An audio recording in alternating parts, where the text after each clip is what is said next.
الحمد لله رب العالمين الرحمن الرحيم مالك يوم الدين وصلى الله وسلم على نبينا محمد وعلى آله وصحبه أجمعين. خۆشەویستانم لە خزمەتتان دەمەوێت باسی کەسایەتێکی گەورە و مەزن کەسایەتی پێغەمبەری خوا صلى الله عليه وآله وسلم و هەروەها ڕەوانەکرانی پێغەمبەر عليه الصلاة والسلام و پیرۆزی ئەو نیعمەتە مەزن و گەورەیە بکەم لەسەر مسلمانان لە کاتێکدا ڕەوانەکران و لەدایکبوونی پێغەمبەر عليه الصلاة والسلام چرایەکی گەورە بوو. خوای پەروەردیگار بەهۆیەوە دنیای ڕوونا کردەوە. ڕەوانەکرانی پێغەمبەر عليه الصلاة والسلام لە ڕاستیدا بارانێکی بەرەحمەت بوو بۆ دنیا و قیامەتی خەڵکی بوو بە مایەی ڕەحمەت و بەزەیی خوای پەروەردیگار. ڕەوانەکرانی پێغەمبەر صلی الله عليه وسلم بەشارەتێکی گەورە بوو بۆ هەرچی کردداری باش و هەروەها نەزارەت و ئاگادارکەرەوە و ترسناکی پیشاندانی کردەوە چەپەڵەکانیش بوو. پێغەمبەرمان صلی الله عليه وسلم لە کات و زەمان و زروفێکدا خودای پەروەردیگار بە پێغەمبەر ڕەوانەی کرد لە دۆخ و وەزعێکدا پێغەمبەری خوا صلی الله عليه وآله وسلم کە لەو کاتەدا دۆخە کۆمەڵایەتیەکە تەواو داتەپی بوو بە ئەندازەیەک بوو لە ڕاستیدا کە لە قەوام و قودرەت و توانای تەنها مامۆستا و موسلیحێک نەبوو ئەو بارودۆخە گەنیوە ئەو بارودۆخە داتەپیوە ئیسلاح بکا و چاک بکات، بەڵکو پێویستی بە ڕەحمەت و میهرەبانی خوای پەروەردیگار هەبوو تا خدای گەورە بە عەزەمەت و میهرەبانی خۆی ڕەحمەت و میهرەبانی خۆی بەسەر بەندەکانی خۆیدا بڕێژێت و پێغەمبەریان بۆ ڕەوانە بکات. ئەو دۆخە تەنها لە قەوامی پێغەمبەری خوادا بوو کە خدای پەروەردیگار ڕەوانەی کردبوو صلی الله عليه وآله وسلم وحی لەگەڵ ڕەوانە کرد. خوای پەروەردیگار پەیامی خۆی پێعەتا و کەڕەم کرد بۆ ئەوەی بەو پەیامە پیرۆز و مبارەکە کە قورئانی پیرۆزە فەرمایشتەکانی پێغەمبەرە صلی الله عليه وسلم جارێکی تر کۆمەلگا بەرەو بەختەوەری و بەرەو سەعادەتمەندی بڕواتەوە لە دوای ئەوەی کە دابرابوون لە وحی و لە پەیامی خوای پەروەردیگار. لقد من الله على المؤمنين إذ بعث فيهم رسولا. رب العالمين منەت دەکا لەسەر بڕواداران، خوای پەروەردیگار منەت دەکا لەسەر بڕواداران. سوێن بە ئەڵڵا لە ڕاستیدا بە بێگومانی بێ هیچ دوو دڵیەک ڕەوانەکرانی پێغەمبەر صلی الله عليه وآله وسلم ئەو نیعمەتە گەورەیە کە خوای پەروەردیگار منەتی پێ لەسەر بڕواداران دەکا و دەفەرمێ إذ بعث فيهم رسولا، بەوەی کە خدای پەروەردیگار ڕەسوول و نێردراوێکی بۆ ڕەوان کردوون. ئەو ڕەسوول و نێردراوە خوای پەروەردیگار ئیش و وەزیفەکەی بەیان کردووە و دەفەرمێ يتلو عليهم آياته، ئاەتەکانی خوایان بەسەردا دەخوێنێتەوە. چه خۆشیەکی گەورەیە مرۆڤ ئاەتەکانی خوای بەسەردا بخوێندرێتەوە و بەهۆی ئاەتەکانی خوای پەروەردیگارەوە بەرچاوی ڕوون و ڕۆژ نابێت. و هەروەها ويزەکیهم، خدای پەروەردیگار وەزیفەیەکی تری بە پێغەمبەرداوە و صلی الله عليه وسلم دەفەرمێ تەزکیەی بەندەکانم دەکات، دەبێتە هۆی پاکبوونەوە و بڵندبوون و بەرزبوون و کەڵەگەتبوونی شوێن کەوتوانی پێغەمبەر صلی الله عليه وآله وسلم. ويعلمهم الكتاب والحكمة، فێری حکمت و دانایی، فێری لە شوێندانانی شتەکان لە شوێنی خۆیان و هەروەها فێری سنەت و فێری حکمت و فێری ڕێ و ڕێبازی خۆی و هەروەها قورئانی پیرۆزیان دەکات. وإن كانوا من قبل لفي ضلال مبين. ئەو خەڵکە بەر لە هاتنی پێغەمبەر صلی الله عليه وسلم لە گومڕایەتێکی گەورە و ئاشکرادا بوون. خدای گەورە و میهرەبان پێغەمبەری کرد بە فریاد ڕەس لە ڕاستیدا، پێغەمبەری کرد بەسەر مەشق و نمونەی باڵا. لقد كان لكم في رسول الله أسوة حسنة، باشترین پێشەنگ و پێشەوە پێغەمبەرە صلی الله عليه وسلم تا خەڵکی بۆ دنیا و قیامەتیان چاوی لێ بکەن و بیکەن بەسەر مەشق و پێشەوای خۆیان، بۆ ئەو کەسانەی کە ڕەجای خوای پەروەردیگار و ئیمانیان بە خوای پەروەردیگار و هەروەها ئومێدی گەڕانەوەیان بۆ کن خوای پەروەردیگاریان هەیە. بەڵێ خۆشەویستەکانم، ئەوەتانە جەعفەری کوڕی ئەبوو تاڵیب ڕەزای خوای پەروەردیگاری لێبێت باسی ئەوەمان بۆ دەکا کە ئەوان لە چ زوروف و زەمانێکدا بوون وەختێ خوای پەروەردیگار پێغەمبەر ڕەوانە دەکا و دەفەرمێ ئەی پادشا بە نەجاشی دەفەرمێت كنا قوما ئەهلە جاهلیە ئێمە گەلێکی نەزان بووین ملەتێکی نەفام بووین بێ ئاگا بووین پێغەمبەر صلی الله عليه وسلم ڕەوانەکرانی زانست و زانیاری و هەروەها وەرچەرخانێکی گەورە بوو پێغەمبەری خوا صلی الله عليه وآله وسلم پەیامی خوێندەواری پەیامی ئیسلام و خواناسی پەیامی بەرچاوڕۆشنی و ڕۆشنایی هێناوە بەر لە هاتنی پێغەمبەر صلی الله عليه وسلم خەڵکی لە جاهلی و لە نەفامیدا بووە بۆیە بەبێ پێغەمبەر و پەیامی پێغەمبەری صلی الله عليه وآله وسلم خەڵکی جارێکی تر لە ناو نەزانین و جاهالەت و نەفامیدا دەبێت خۆشەویستەکانم بۆیە هیچ شانازی و فەخرێک نییە لە ڕاستیدا شوێن نەکەوتنی پێغەمبەر صلی الله عليه وسلم بە قسە نەکردنی پێغەمبەر صلی الله عليه وآله وسلم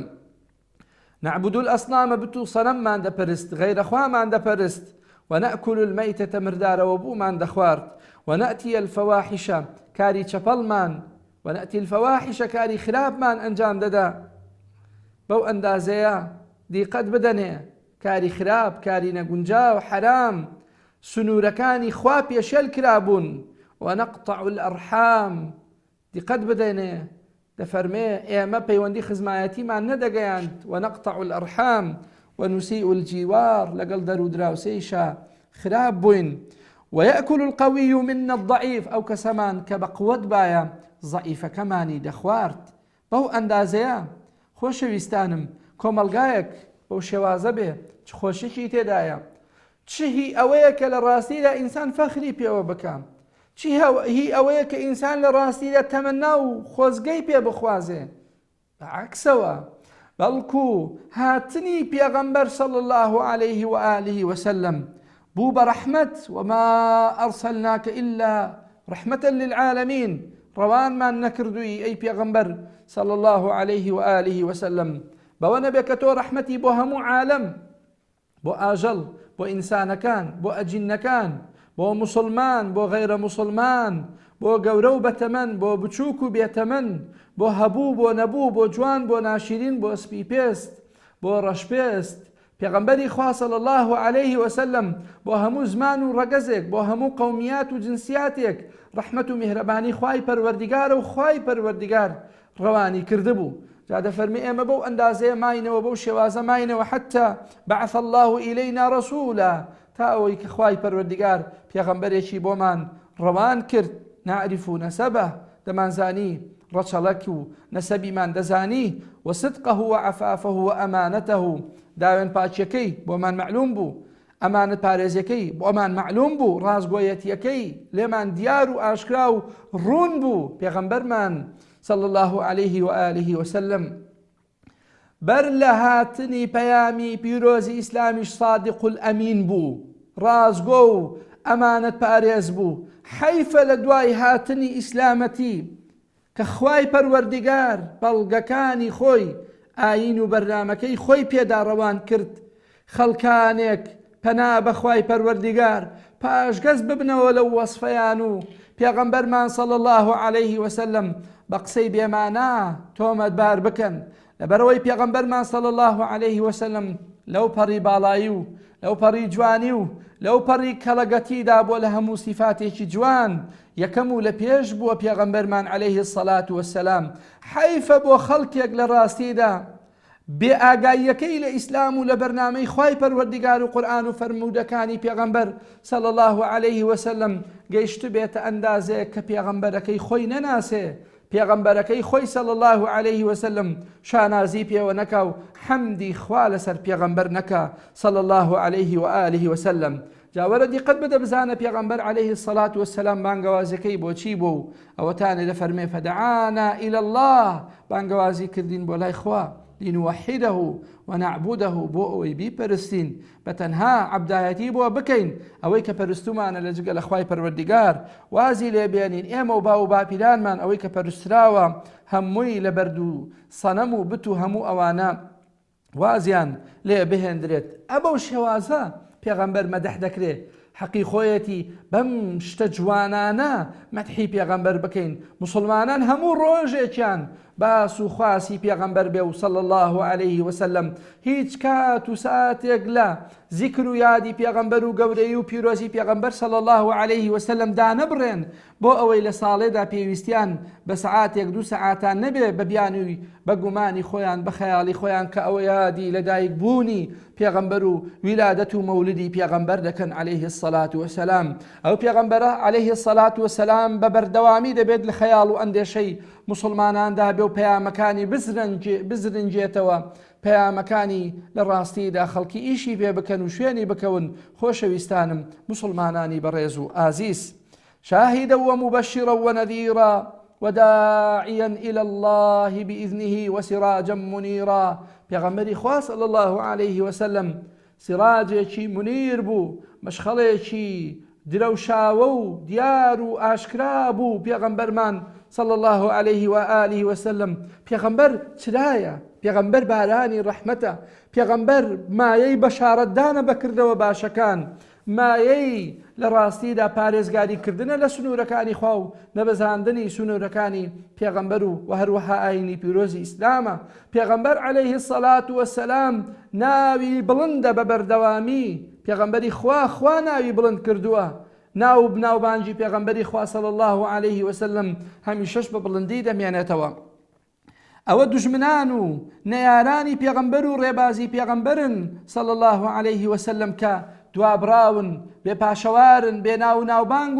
و هەروەها بێ سمعەتن، واتە سمعەتیان نەماوە و باس و خواسیان نەماوە بە مردنیان، حتا ئەگەر لە ژیانیشدا مابن سمعەت بەو مانایی کە ناو ناوبانجیان نامێنێت. خۆشەویستەکانم، جاکەوابوو ئەو پێغەمبەرە نازدارە دەبێت دیقەتی بدەینی ئاخری پێغەمبەرانە و وەکو خوای گەورە و مێرەبان فەرموویەتی ما كان محمد أبا أحد من رجالكم. پێغەمبەری خوا صلی الله عليه وسلم باوکی هیچ یەکێک لە ئێوە نییە، ولكن رسول الله نێردراوی خوای پەروەردیگارە و وخاتم النبیین، کۆتایی پەیامبەران و پێغەمبەرانیشە سەڵات و سەلامی خوای لەسەر بێت. کەوابوو پێغەمبەرمان صلی الله عليه وسلم فەرموویەتی وەکو بۆ خۆشی دەفەرمێ إن الرسالة والنبوة قد انقطعت. رسالة و پەیام و نبووەت و پێغەمبەرایەتی پچراوە و فلا رسول بعدي ولا نبي. نرسول نێردراوێکی تر و نە پێغەمبەرێکی تر لە دوای من نایەت. بۆیە هەموو ئەوانەی کە بانگەشەی ئەوە دەکەن لە ڕاستیدا ئەوانە ڕاز ناکەن، ئەوانە لە ڕاستیدا دژی پێغەمبەری پێشەوان صلی الله عليه وسلم بە خۆیان بزانن یا نەزانن، ئەوانە لە درۆزنان حیسابیان بۆ دەکرێت پەنا بەخوای پەروەردیگار. جا خۆشەویستەکانم، بەو شێوازە پێغەمبەرمان صلی الله عليه وسلم لە وەخت و ظروف و زمانێکی ئاوادا هات و لە ڕاستیدا ئەگەر کۆمەلگا و میلەتانیش بەرەو ڕۆژ و ظروف و زمانێکی وا بگەڕێنەوە و بچنەوە ناو هەمان ئەو دۆخ و حاڵەت و خراپیانەی کە تێیدا ئەو کاتەی خەڵکی کە پێغەمبەر صلی الله عليه وسلم تێیدا ڕەوانەکرا تێیدا بوون، هیچ دەرەتانێکیان نییە و هیچ فرسەتێکیان نییە و هیچ مەجال و بوارێک نەماوە بۆ ڕەوانەکرانی پێغەمبەرێکی تر و هاتنی پەیامبەرێکی تر، بەڵکو عیلاج و تاکە چارەسەر ئەوەیە کە خەڵکی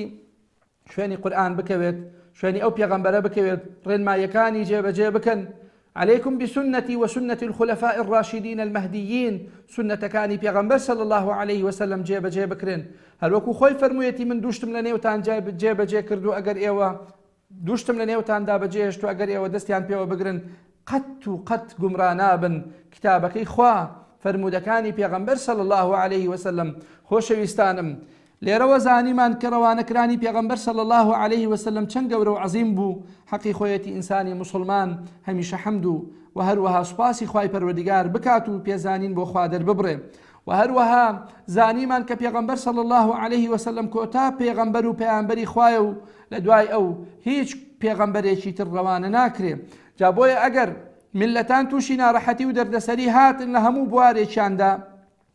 بەتەنها و تەنها ئەوەی کە لە بەردەمیاندایە گەڕانەوەیە بۆ ڕێ و ڕێبازی پێغەمبەر صلی الله عليه وآله وسلم. ومێد دەکەم خوای پەروەردیگار لەوانەمان حیساب بکاکە شوێنی ڕێ و ڕێبازەکەی پێغەمبەر کەوتوو بین و هەروەها بە بەردەوامی لەسەری بڕۆین تا ئەوەی خوای پەروەردیگار کۆتاییمان پێدێنێ لەم ژیانی دنیاە. خدای پەروەردیگار خۆمان و دەوروبەر و کەس و نزیکانمان، دایک و باوکانمان، خۆشەویستانمان، خوشک و براکانمان